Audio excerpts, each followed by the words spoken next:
Hello दोस्तों, welcome to Main Point Studies. आज हम करने वाले हैं चैप्टर 7 क्लास 10th का ज्योग्राफी का, जिसका नाम है लाइफलाइंस ऑफ नेशनल इकोनॉमी। और हम करने वाले हैं इसके most important MCQ and 1 marks question. ठीक है, आपको पता ही है एमसीक्यू एंड 1 मार्क्स क्वेश्चन करना बहुत ज़्यादा इंपॉर्टेंट हो गया है, क्योंकि बच्चे 3 मार्क्स और 5 मार्क्स की तो अच्छे से प्रैक्टिस करके जाते हैं, पर वो 1 मार्क्स के क्वेश्चन की प्रैक्टिस नहीं करके जाते, जिसकी वजह से 1 मार्क्स उनका कट जाता है और बहुत सारे 1-1 मार्क्स के क्वेश्चन गलत होते हैं। मैं आपको गारंटी के साथ बता रहा हूँ कि एक चैप्टर में से 50 एमसीक्यू कर लेना, चैप्टर खत्म है आपका। एक भी एमसीक्यू उस चैप्टर में से अगर आता है तो आप गलत कर ही नहीं सकते। तो इसलिए एमसीक्यू की प्रैक्टिस करना भी बहुत ज़्यादा इंपॉर्टेंट है। इसलिए मैंने जितने भी चैप्टर है सबके एमसीक्यू अपलोड कर दिए हैं, डिस्क्रिप्शन में आपको लिंक मिल जाएगा। ठीक है, आइए शुरू करते हैं हम लाइफलाइन ऑफ नेशनल इकोनॉमी के एमसीक्यू। अच्छा, उससे पहले मैं बता दूं यार, ये पूरा का पूरा चैप्टर मैं अपलोड कर चुका हूँ विद नोट्स। ठीक है, डिस्क्रिप्शन में लिंक दे रखा होगा उस वीडियो का। ठीक है, वो जाकर देख कर आना। अभी तक अगर आपने चैप्टर नहीं समझा है तो पहले चैप्टर समझ कर आना, क्योंकि जब आप चैप्टर समझ के आओगे ना, तब एक तरह से यहाँ पर आपका टेस्ट हो जाएगा। आपको समझ आ जाएगा कि कौन सा टॉपिक मेरा स्ट्रॉन्ग है और किस टॉपिक पे आपको थोड़ा सा ज़्यादा ध्यान देने की ज़रूरत है। ठीक है, तो अच्छे से इस वीडियो को आप यूटिलाइज कर पाओगे।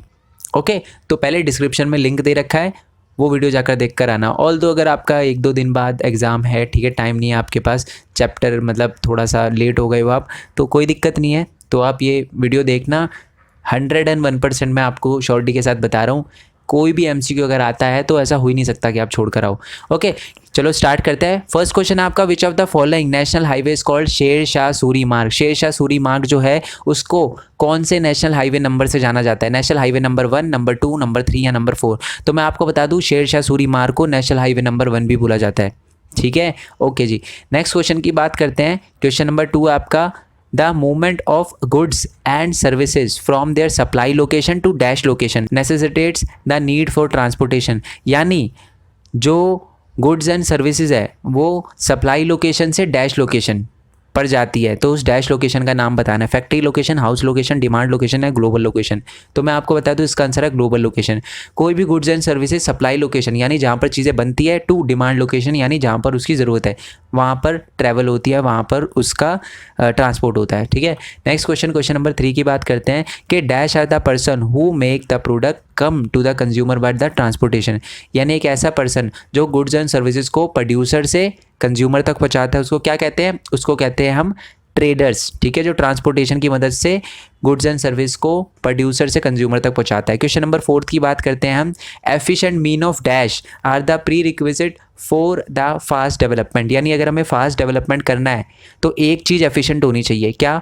गुड्स, ट्रेडर्स, ट्रेडिंग या ट्रांसपोर्ट। तो मैं आपको बता दूं कि जो ट्रांसपोर्ट है वो एफिशिएंट होना चाहिए फास्ट डेवलपमेंट के लिए, ये एक प्रायर कंडीशन है। Okay, next question, question number 5 की बात करते हैं। फिलिंग द ब्लैंक्स है कि movement of goods and services can be over 3 important domain of earth. ठीक है, यानी अर्थ में 3 जगह से आप क्या कर सकते हो? एक गुड्स और सर्विसेज को दूसरी जगह पर पहुंचा सकते हो। तो वो कौन कौन से वेज है? सिंपल है ये तो, एयर, वाटर एंड लैंड। ये 3 जगह ऐसी है जहाँ से आप एक जगह से दूसरी जगह चीज़ें पहुँचा सकते हो। यही 3 वे है, 3 इंपॉर्टेंट डोमेन अर्थ पे। क्वेश्चन नंबर 6 की बात करते हैं कि transport has been able to achieve with the help of equally develop dash system. कौन सा सिस्टम? ट्रांसपोर्ट को बढ़ाया जा सकता है, ठीक है, पर कब बढ़ाया जा सकता है? जब डैश सिस्टम भी ग्रो हो। ठीक है, डैश सिस्टम भी अच्छा करे। कौन सा system? That is communication system. ठीक है, अगर आपका कम्युनिकेशन सिस्टम अच्छा है तो आपका ट्रांसपोर्ट भी बढ़ेगा। ओके, नेक्स्ट क्वेश्चन है आपका कि transport, communication and dash are complementary to each other. क्या आएगा यहाँ पर? यहाँ आएगा ट्रेड। ट्रांसपोर्ट, ये बुक की एक लाइन है, ठीक है, इंपॉर्टेंट है, ये पूछा जा सकता है, इससे 3 नंबर का क्वेश्चन भी आ सकता है। Transport, communication and dash are complementary to each other. वो डैश है आपका ट्रेड। ठीक है, यानी ट्रांसपोर्ट, कम्युनिकेशन और ट्रेड ये तीनों कॉम्प्लीमेंट्री है, यानी अगर एक कम होगी तो बाकी दोनों भी कम होंगे, अगर दोनों चीज़ बढ़ेगी तो तीसरा भी बढ़ेगा। जैसे कि मान लो कम्युनिकेशन बढ़ा तो ट्रांसपोर्ट बढ़ेगा, ट्रांसपोर्ट बढ़ेगा तो ट्रेड बढ़ेगा। ठीक है, समझ आ गया आपको? अगर मान लो कम्युनिकेशन घटा तो ट्रांसपोर्ट घटा, ट्रांसपोर्ट घटा तो ट्रेड घटा, तो ये तीनों की तीनों आपस में कॉम्प्लीमेंट्री है। ओके, क्वेश्चन नंबर 8 की बात करते हैं कि dash provides door to door services, cost of loading and unloading is much lower than that of railways. यानी एक ऐसा मीन ऑफ ट्रांसपोर्टेशन जो आपको डोर टू डोर सर्विस भी दे और जिसकी जो कॉस्ट ऑफ लोडिंग हो और अनलोडिंग हो वो बहुत ही कम हो रेलवे से। तो इसका आंसर है रोडवेज। ठीक है। रोडवे देखो आपको door to door service provide करता है, कैसे, रोड आपके घर के बाहर से निकल रही होती है, ठीक है। पर अगर बात करें हम रेलवेज़ की, तो रेलवे जो होती है आपको स्टेशन पे जाना पड़ता है रेलवे को लेने के लिए, रेलवे का यूज़ करने के लिए, ठीक है। और साथ ही में जो कॉस्ट ऑफ लोडिंग और अनलोडिंग होती है ना रोडवे में, वो बहुत कम होती है रेलवे से, ठीक है। नेक्स्ट क्वेश्चन की बात करते हैं, question number 9। In India roads are classified into dash classes according to their capacity, यानी रोड की कैपेसिटी के अकॉर्डिंग रोड को डैश ग्रुप्स में या डैश क्लासेस में क्लासीफाई किया गया। किस में? 4 में, 5 में, 6 में या 7 में, यानी कितने ग्रुप्स में, कितने क्लासेस में क्लासीफाई किया गया है। तो मैं आपको बता दूं हमारे इंडिया के अंदर रोड को 6 क्लासेस में क्लासीफाई किया गया है। आई होप उनका नाम पता हो आपको, अगर आपने चैप्टर समझा होगा तो आपको पता होगा, कमेंट बॉक्स में ज़रूर बताना, ठीक है। ओके, क्वेश्चन नंबर 10 पे आते हैं कि road can be further classify on the basis of the type of material used in the construction dash and dash roads, मतलब रोड को, उस रोड को बनने में क्या मटेरियल यूज़ हो रहा है उसके बेसिस पे भी रोड को क्या किया गया है, फर्दर डिवाइड किया गया है। तो वो कौन कौन से टाइप की रोड है, तो मैं आपको बता दूं, एक है मेटल रोड और एक है अनमेटल्ड रोड, ठीक है। नॉन मेटल नहीं कह रहा मैं, अनमेटल, याद रखने बच्चे, ये छोटी छोटी चीज़ें हैं जो बच्चे गलती करके आते हैं, ठीक है। तो याद रखना वो अनमेटल रोड है, बुक आप चेक करोगे तो अनमेटल रोड लिखा है, ठीक है। मेटल रोड क्या होता है? जिसमें कंक्रीट वगैरह, ठीक है, और साथ ही में जो डांबर वगैरह जिसे आप कहते हो ना, वो लगा हुआ होता है, उसको कहते हैं हम आपका मेटल रोड। और जो सैंड से, मड से बनी हुई रोड होती है उसको कहते हैं हम unmetal road. Next question, question number 11 पे आते हैं कि golden quadrilateral super highway connecting the 4 major metro cities of India, right the name of these cities, यानी जो गोल्डन क्वाड्रिलेटरल आपका सुपर हाईवे है वो 4 इंपॉर्टेंट सिटीज़ को, इंडिया की इंपॉर्टेंट सिटीज़ को एक दूसरे से जोड़ता है। क्या नाम है उन सिटीज़ का? दिल्ली, कोलकाता, मुंबई और चेन्नई, याद रख लो, ठीक है। बहुत इंपॉर्टेंट है ये क्वेश्चन, पक्का आता है वाला, ठीक है। क्वेश्चन नंबर 12 की बात करते हैं कि which of the extreme location connecting by east west corridor dash and dash. मैं आपको बता दूं कि जो ईस्ट वेस्ट कॉरिडोर है ना, ठीक है, वो मतलब एक्सट्रीम जो आपका ईस्ट साइड में और एक्सट्रीम वेस्ट साइड में, इन दोनों लोकेशन को जोड़ता है, ठीक है। तो वो दोनों लोकेशन कौन कौन सी है? तो मैं आपको बता दूं, ईस्ट में आपका सिलचर असम, सिलचर असम को जो ये ईस्ट वेस्ट कॉरिडोर है किससे जोड़ता है? ये जोड़ता है गुजरात से, गुजरात के अंदर पोरबंदर है, ठीक है। तो पोरबंदर को जोड़ता है आपके सिलचर से, ठीक है। आई होप ये क्लियर हो गया हो। ओके, नेक्स्ट क्वेश्चन की बात करते हैं, question number 13। Which of the 2 extreme location connecting by the north south corridor. अब नॉर्थ साउथ कॉरिडोर की बात करते हैं, तो नॉर्थ साउथ में जो है वो कौन से 2 एक्सट्रीम पॉइंट को जोड़ता है ये नॉर्थ साउथ कॉरिडोर? तो मैं आपको बता दूं, ये जो नॉर्थ साउथ कॉरिडोर है वो आपका श्रीनगर यानी जो जम्मू कश्मीर में है टू कन्याकुमारी, इन दोनों को जोड़ता है, ठीक है। क्वेश्चन नंबर 14 की बात करते हैं कि national highway number 1 connecting Delhi and dash, Haryana, Assam, Amritsar या भोपाल। तो मैं आपको बता दूं इसका आंसर है Amritsar.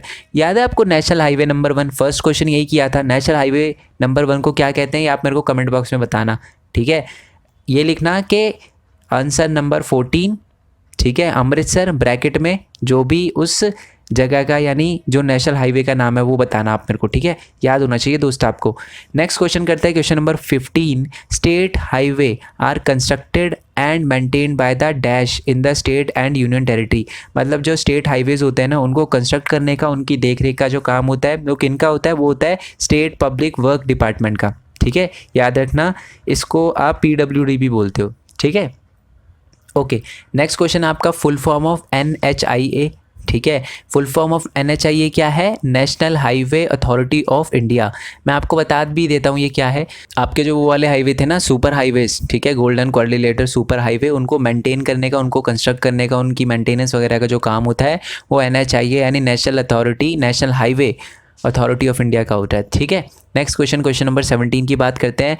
District roads are maintained by the, यानी जो डिस्ट्रिक्ट रोड होती है उनको मेंटेन करने का, कंस्ट्रक्ट करने का काम किसका होता है? जिला परिषद का। ओके, नेक्स्ट क्वेश्चन पे आते हैं कि रूरल रोड रिसीव स्पेशल इम्टस अंडर द, यानी कौन सी जो गवर्नमेंट की स्कीम है उसके अकॉर्डिंग रूरल रोड्स बनाने के लिए अलग से फंड प्रोवाइड किया जाता है। स्कीम का नाम क्या है? प्रधानमंत्री ग्रामीण योजना, प्रधानमंत्री सड़क योजना, प्रधानमंत्री जनधन योजना या नरेगा। तो मैं आपको बता दूं इसका आंसर है प्रधानमंत्री सड़क योजना। प्रधानमंत्री सड़क योजना के तहत ही, ठीक है, जो आपके ग्रामीण इलाके हैं ना उसमें रोड बनाने के लिए अलग से फंड वगैरह, पैसे वगैरह प्रोवाइड करे जाते हैं, ठीक है।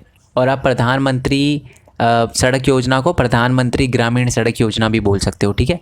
नेक्स्ट क्वेश्चन आता है आपका question number 19, border roads organisation establish in dash in India, यानी जो बॉर्डर रोड ऑर्गेनाइजेशन है इंडिया के अंदर वो कब स्टैब्लिश हुई थी, 1960, 47, 1950 या 1991। तो मैं आपको बता दूं जो बॉर्डर रोड ऑर्गेनाइजेशन है ना वो 1960 में स्टैब्लिश हुई थी इंडिया में, ओके।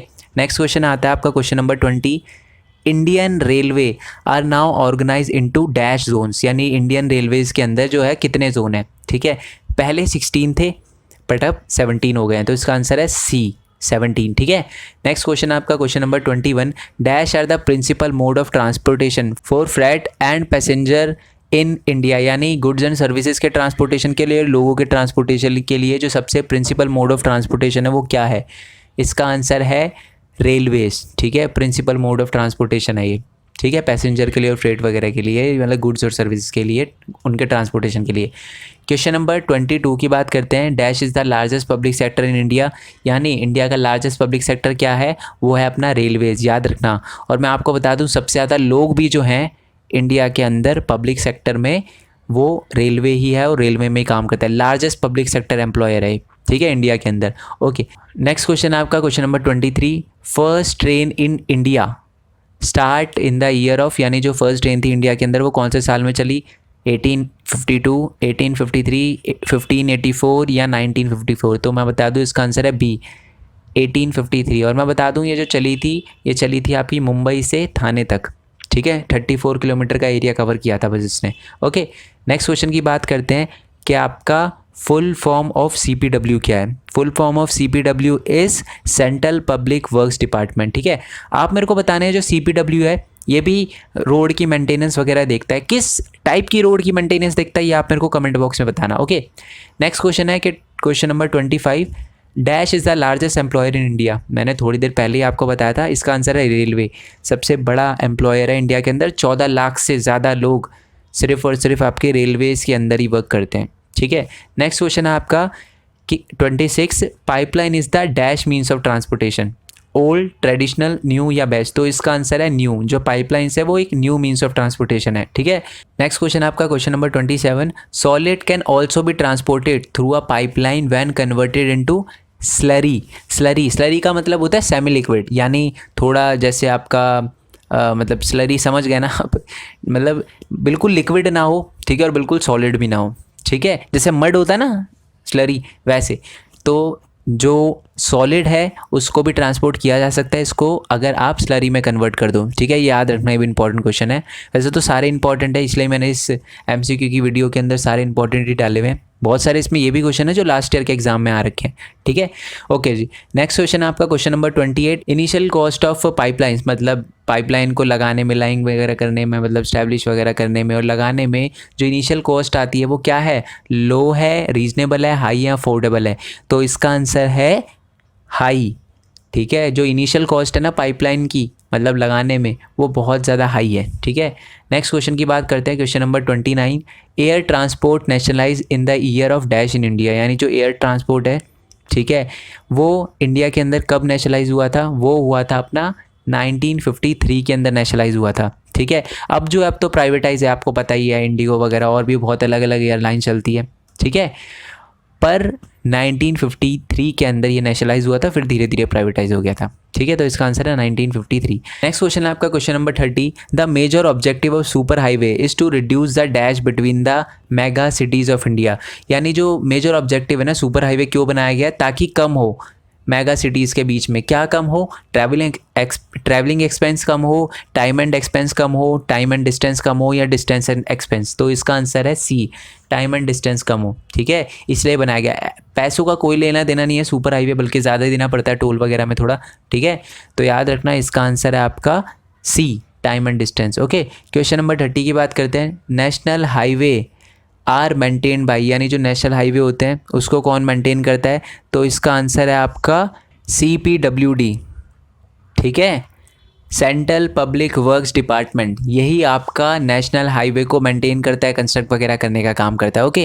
नेक्स्ट क्वेश्चन है आपका question number 32, national waterway number 1 are from dash to Haldia, यानी जो नेशनल वाटरवे नंबर 1 है वो डैश टू हल्दिया को कनेक्ट करता है, किसको, इलाहाबाद टू हल्दिया, ठीक है, प्रयागराज कह सकते हो आप, ठीक है। तो प्रयागराज को हल्दिया से कनेक्ट करता है आपका national waterway number 1। Okay, question number 33 की बात करते हैं। National waterway number 2 are in dash river. जो नेशनल वाटरवे नंबर 2 है वो कौन सी रिवर पे है? वो है आपका ब्रह्मपुत्र रिवर पे, ठीक है। अब इससे नीचे रिलेटेड क्वेश्चन भी आएगा कि वो कौन सी 2 जगह को कनेक्ट करता है, ठीक है, जो आपका नेशनल वाटरवे नंबर 2 है। ओके, ये सारे याद होने चाहिए। 5 वाटरवे आपके, number 1, number 2, number 3, number 4, number 5।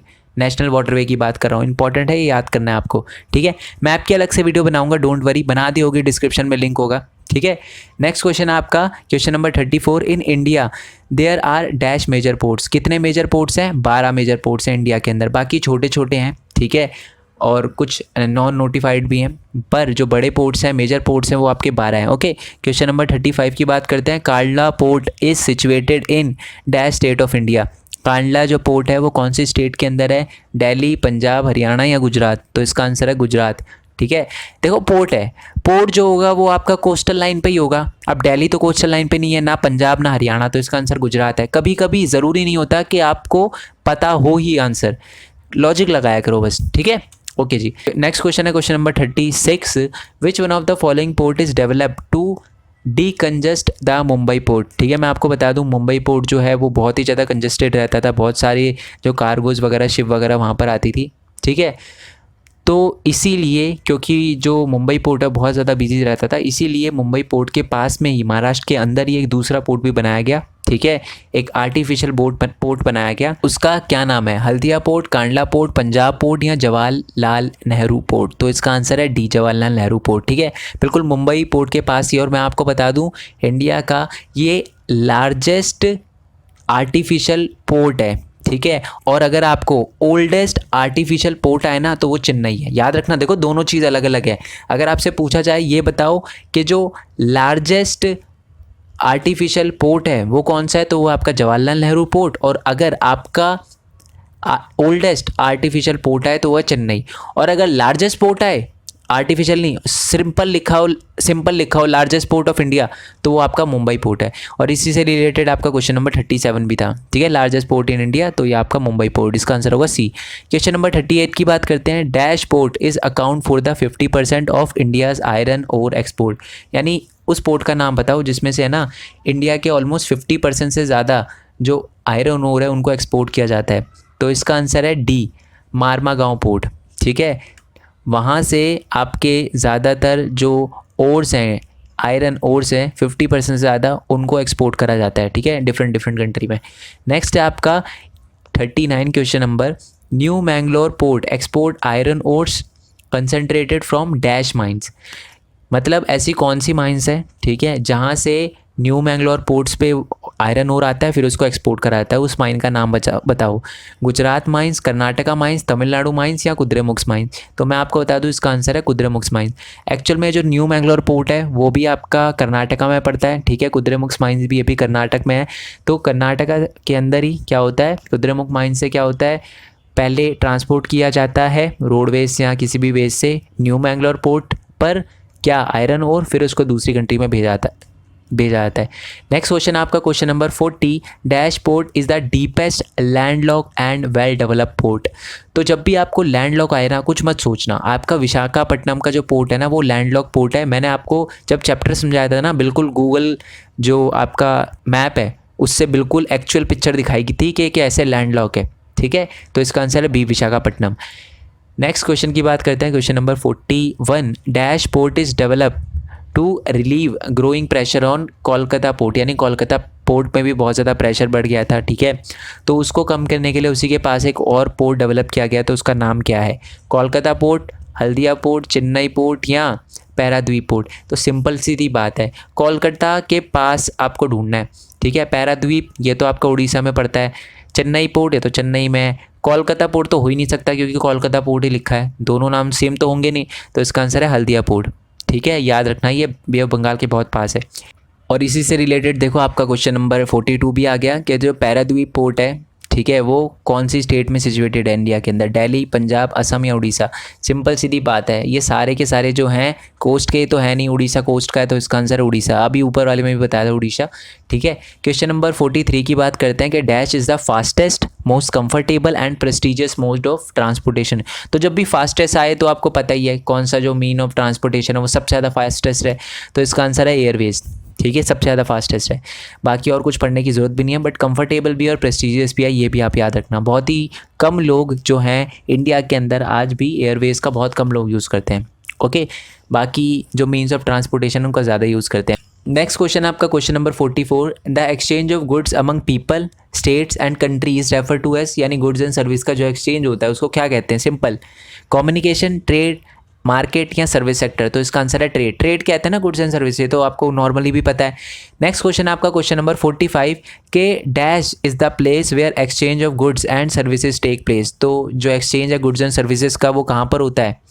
Trade में, इंटरनेशनल प्लेस में, मार्केट में या बीपीओ में। तो इसका आंसर है आपका मार्केट। मार्केट एक ऐसी प्लेस है जहाँ पर गुड्स एंड सर्विसेज का एक्सचेंज होता है। और मैंने जब चैप्टर पढ़ाया था तो मैंने आपको बताया था कि कुछ वर्चुअल मार्केट भी होती है, जैसे अमेजॉन, फ्लिपकार्ट। ठीक है, बीपीओ की क्या फुल फॉर्म है? अगर आपने चैप्टर नंबर 6 पढ़ा होगा ना तो आपको पता होगा, ये बताना मेरे को। ठीक है, नेक्स्ट क्वेश्चन की बात करते हैं। अगर आपको नहीं पता तो कोई दिक्कत नहीं, नीचे बोल देना कि सर बीपीओ की फुल फॉर्म बता दो। वैसे तो बाकी बच्चे भी कमेंट करेंगे तो आपको पता चल ही जाएगा, बट अगर ना पता हो तो कमेंट ज़रूर कर देना, क्योंकि यार ये इंपॉर्टेंट क्वेश्चन है। ठीक है, नेक्स्ट क्वेश्चन की बात करते हैं। Question number 46, when the value of exports exceeds the value of import. जब आपका जो एक्सपोर्ट है वो इम्पोर्ट से बहुत ज़्यादा हो तो उसे क्या कहते हैं? Balance of trade, favourable balance of trade, unfavourable balance of trade या नन ऑफ दीज। तो मैं आपको बता दूं, जब आपका एक्सपोर्ट, ठीक है, यानी दूसरी कंट्री में आप ज़्यादा चीज़ें भेज रहे हो और कम चीज़ें मंगवा रहे हो, ठीक है, तो आपके पास दूसरी कंट्री के ज़्यादा पैसे आएंगे ना, तो ये आपका फेवरेबल बैलेंस ऑफ ट्रेड है। ठीक है, पर जब आपका इंपोर्ट ज़्यादा होता है तो वो अनफेवरेबल बैलेंस ऑफ ट्रेड होता है। पर जो इसका आंसर है वो है आपका फेवरेबल ट्रेड। ठीक है, इसका आंसर है B. Next question, question number 47 पे आते हैं कि tourism helps in the development of international understanding about, यानी इंटरनेशनल अंडरस्टैंडिंग किस चीज़ की? हैंडीक्राफ्ट की, प्लेस की, कल्चर एंड हेरिटेज की या वर्किंग कल्चर की। तो मैं आपको बता दूं, जब टूरिज्म होता है ना तो नेशनल अंडरस्टैंडिंग होती है कल्चर और हेरिटेज की। अमेरिका से कोई बंदा आ रहा है, हमारे कल्चर के बारे में जानेगा, हमारी हेरिटेज यानी जो भी चीज़ें हमने बनाई है, ठीक है, हमारे जो पूर्वजों ने बनाई है उसके बारे में जानेंगे। ठीक है, तो ऐसे थोड़ी इंटरनेशनल अंडरस्टैंडिंग बढ़ती है दूसरे के कल्चर और हेरिटेज के बारे में टूरिज्म से। Question number 48, dash visit India for heritage tourism, eco tourism, cultural tourism, medical tourism and business. कौन आता है इंडिया के अंदर इन सारे के सारे कामों के लिए? टूरिज्म लिखा है तो ऑब्वियस सी बात है फॉरेन टूरिस्ट ही आएंगे। ठीक है, तो इसका आंसर है डी। नेक्स्ट क्वेश्चन है आपका कि dash is the largest national highway and connect dash and Kanyakumari. यानी कि सबसे पहले तो आपको ये बताना है कि कौन सा इंडिया का नेशनल हाईवे सबसे बड़ा है और वो है ना डैश को और कन्याकुमारी को कनेक्ट करता है, तो उसका नाम बताना है आपको। तो पहले तो अगर आपको आधा आंसर पता होगा ना तो आप वैसे ही बता दोगे। मैं आपको बता देता हूँ कि जो नेशनल हाईवे नंबर 7 है ना वो लार्जेस्ट है, तो आप इसमें नेशनल हाईवे नंबर 7 ढूंढो। आपको दिख रहा है सी पे लिखा हुआ है, बाकी किसी पे नेशनल हाईवे नंबर 7 नहीं लिखा हुआ, तो सिंपल है, इसका वाराणसी होगा। यानी जो नेशनल हाईवे नंबर 7 है वो आपका वाराणसी को कन्याकुमारी से जोड़ता है। ठीक है, ये क्लियर हो गया आपको? ओके जी। क्वेश्चन नंबर 50 पे आते हैं कि first port developed after independence is, यानी जो आपका पार्टीशन हुआ था, ठीक है, पाकिस्तान जो है वो एक नई कंट्री बनी थी, उस टाइम जो है हमारे इंडिया के अंदर एक नया पोर्ट डेवलप किया गया था। क्योंकि है ना एक आपका कराची पोर्ट हुआ करता था जब पाकिस्तान इंडिया के अंदर ही आता था, ठीक है, एक बड़ा होता था इंडिया, तब क्या होता था ज़्यादातर जो ट्रेडिंग है ना वो आपके इससे, यानी कहाँ से? आपके कराची पोर्ट से होती थी। ठीक है, बट उसके बाद क्या हुआ कि पार्टीशन के बाद कराची पोर्ट पाकिस्तान में चला गया, तो हमको भी ट्रांसपोर्ट वगैरह करना था। ठीक है, तो इसीलिए हमने कांडला पोर्ट को डेवलप किया जो कि आपका गुजरात में है। ओके जी। क्वेश्चन नंबर 51 पे आने से पहले मैं आपको बता दूं यार, डिस्क्रिप्शन में ना एक न्यू चैनल का लिंक दे रखा होगा। मैंने अभी तक कुछ अपलोड नहीं किया उस चैनल पे, मेरा ही चैनल है, अभी तक कुछ अपलोड नहीं किया उस पर, बट उस चैनल को ज़रूर सब्सक्राइब करना, क्योंकि वहाँ पर मैं आपको अपनी यूट्यूब जर्नी के बारे में बताने वाला हूँ और मैं आपको ये बताने वाला हूँ कि मैंने यूट्यूब कैसे बनाया, यूट्यूब चैनल कैसे बनाया, आप यूट्यूबर कैसे बन सकते हो, आप अर्निंग कैसे कर सकते हो यूट्यूब से, और बहुत अलग अलग प्लेटफॉर्म के बारे में बताने वाला हूँ जिससे आप अर्निंग कर सकते हो। बहुत सारे बच्चे सब्सक्राइब कर चुके हैं जबकि कुछ वीडियो भी अपलोड नहीं करी उस पर, तो आप भी पीछे मत रह जाना, चैनल को सब्सक्राइब करने के बाद नोटिफिकेशन बेल ज़रूर दबाना उसकी और इसकी भी, जिससे मैं कभी भी कोई वीडियो अपलोड करूं तो आपके पास सबसे पहले नोटिफिकेशन आए, ठीक है। ओके जी, अब आते हैं नेक्स्ट क्वेश्चन पे। Question number 51, dash is the cheapest mean of transportation. तो कौन सा जो है वो चीपेस्ट मीन ऑफ ट्रांसपोर्टेशन है, एयरवेज, रोडवेज, रेलवेज या आपका वाटरवेज। तो मैं आपको बता दूं जो वाटरवे है वो चीपेस्ट मीन्स ऑफ ट्रांसपोर्टेशन है, ठीक है। नेक्स्ट क्वेश्चन, क्वेश्चन नंबर 52 की बात करते हैं। Dash connect the district headquarter to other district of the state, यानी डैश रोड, उस रोड या डैश हाईवे उसका नाम बताना है जो डिस्ट्रिक्ट हेडक्वार्टर को अलग अलग डिस्ट्रिक्ट से कनेक्ट करता है एक स्टेट के अंदर। तो उसको क्या कहते हैं हम, state highways, national highways, district roads या रूरल रोड्स। तो मैं आपको बता दूं जो डिस्ट्रिक्ट रोड्स है वो डिस्ट्रिक्ट हेडक्वार्टर से अलग अलग डिस्ट्रिक्ट को कनेक्ट करती है, तो इसका आंसर है सी। नेक्स्ट क्वेश्चन 53 की बात करते हैं, ट्रू एंड फॉल्स है ये। Pawan Hans helicopter limited provides helicopter services to oil and natural gas corporation to inaccessible area, यानी जहाँ पर एक्सेस नहीं होता ना वहाँ पर जो पवन हंस हेलीकॉप्टर है वो अपनी हेलीकॉप्टर सर्विसेज प्रोवाइड करता है नेचुरल गैस कॉरपोरेशन वगैरह को और ऑयल गैस कॉरपोरेशन वगैरह को। ये सही है या गलत है, ट्रू और फॉल्स? ये आपका बिल्कुल सही है, ठीक है। नेक्स्ट क्वेश्चन पे आता है, question number 54, national waterway number 2 between Sadia, याद है ना अभी आपको ऊपर हमने क्वेश्चन नंबर 2 या 3 देखा था, नेशनल वाटरवे नंबर 1 किन दो जगहों को कनेक्ट करता है। तो मैं आपको बता दूं जो नेशनल वाटरवे नंबर 2 है वो सादिया अरुणाचल प्रदेश को, डुबरी जो कि असम में है उनको कनेक्ट करता है और ये गंगा रिवर पे है। क्या ये सही है या गलत है? तो मैं आपको बता दूं ये आंसर आधा सही है और आधा गलत, तो इसलिए आपको गलत ही लिखना है, फॉल्स है ये। क्यों? क्योंकि जो आपका नेशनल वाटरवे नंबर 2 है वो कनेक्ट तो करता है सादिया जो अरुणाचल प्रदेश में है उसको डुबरी असम से, पर दिक्कत यह है कि वो गंगा नहीं, वो ब्रह्मपुत्र रिवर है, ठीक है। क्लियर हो गया आपको? ओके जी। नेक्स्ट क्वेश्चन पे आता है, question number 55, first train in India cover area from Delhi to Thane. तो जो फर्स्ट ट्रेन चली थी इंडिया के अंदर उसने जो एरिया कवर किया था वो दिल्ली से थाने का किया था। क्या बात सही है? फॉल्स है, मुंबई टू थाने किया था 34 किलोमीटर का एरिया, ठीक है। ओके जी। नेक्स्ट क्वेश्चन पे आता है, question number 56, airways is the principal mode of transportation in India, true और फॉल्स? इसका आंसर है फॉल्स, क्योंकि जो आपका रेलवेज है वो है principal mode of transportation India का। ओके जी। नेक्स्ट क्वेश्चन पे आता है, question number 57, roadways is most efficient and environment friendly mode of transportation. जो रोडवेज है, ठीक है, वो आपका एफिशिएंट है और साथ ही में फ्यूल एफिशिएंट कह सकते हो, फ्यूल एफिशिएंट है एंड एनवायरमेंट फ्रेंडली है। क्या ये बात सही है? नो। आपका जो वाटरवे है, ठीक है, मैं आपको ये भी बता रहा हूँ फॉल्स है। तो क्यों फॉल्स है? क्योंकि ये इंपॉर्टेंट है जानना आपके लिए। जो रोडवेज है, ठीक है, वो आपका फ्यूल एफिशिएंट और एनवायरमेंट फ्रेंडली नहीं है, पर जो आपका वाटरवे है वो आपका environment friendly mode of transportation है, ठीक है। तो इसका आंसर होगा फॉल्स। क्यों? क्योंकि इसका आंसर आपका वाटरवे होगा, ठीक है। ओके। नेक्स्ट क्वेश्चन पे आता है, question number 58, India has inland navigation waterway of 14,500 kilometre. ये बात एकदम सही लिखी हुई है, पहले बता देता हूँ मैं आपको। In length out of 14,000 kilometre navigable by mechanised vessels, ठीक है। 14,000 kilometre navigable by mechanised vessels, तो यानी हमारे इंडिया के अंदर जो वाटरवे है वो 14,500 किलोमीटर है, जिसमें से 14,000 मैकेनाइज्ड वेसल से होता है। क्या ये बात सही है? ये बात बिल्कुल रॉन्ग है, ठीक है। क्यों? क्योंकि इंडिया के अंदर 5,685 किलोमीटर का जो एरिया है ना वही सिर्फ मैकेनाइज्ड वेसल से होता है, बाकी तो नॉन मैकेनाइज्ड वेसल यानी जिस पे मशीन वगैरह नहीं लगी होती ना जिस शिप पे, उससे होता है, ठीक है। ये बात याद रखना आप, ठीक है।